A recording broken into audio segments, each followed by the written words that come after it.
Hi friends, welcome back to our channel Pakka పల్లెటూరు.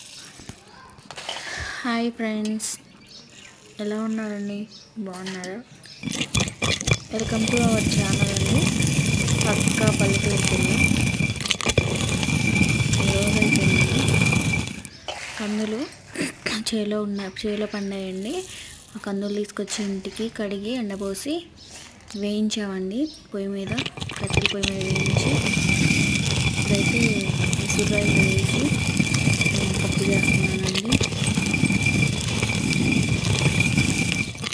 చూడండి పప్పు ఎలా వస్తుందో. ఎంత అయినా బయట కొనుక్కునే పప్పు కంటే మనం చేసుకునే పప్పే టేస్ట్ ఎక్కువ, కాకపోతే కొంచెం ప్రాసెస్ ఎక్కువ ఉంటుందండి. ఇలా వేసి తిప్పాక ఇంకా దీని ప్రాసెస్ అయిపోలేదండి. ఒక 4 days 5 days ఒక ఇంట్లో ఒక బస్తాలోనో డబ్బాలోనో పెట్టి తర్వాత రోట్లో వేసి రోకలతో కొంచెం పొట్టు ఊడేలా దంచుకోవాలండి. దంచుకుంటే అప్పుడు పొట్టు అనేది పూర్తిగా పోతుంది. అలా చెరుపుకొని మనం డబ్బాలో వేసుకొని కందిపప్పు వాడుకోవచ్చు. టేస్ట్ అమ్మ ఉంటుందండి.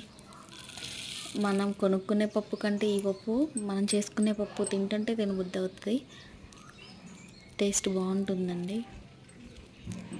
మా సార్ కోసం అండి తిప్పలని. నాకు మినిమం 3 hours అలా పట్టినట్టుందండి పప్పు చేయడానికి. 5 మానికలండి, 5 మానికల పప్పు కందులు పప్పు. ఇప్పుడు కందులతో కందిపప్పు చేసేవాళ్ళు ఎవరున్నారో చెప్పండి. ఇంకేమన్నా టిప్స్ ఉంటే చెప్పండి.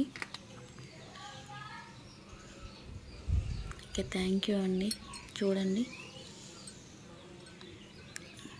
నాకు కొన్ని ఉన్నాయండి, ఇంకా అయిపోయినట్టే.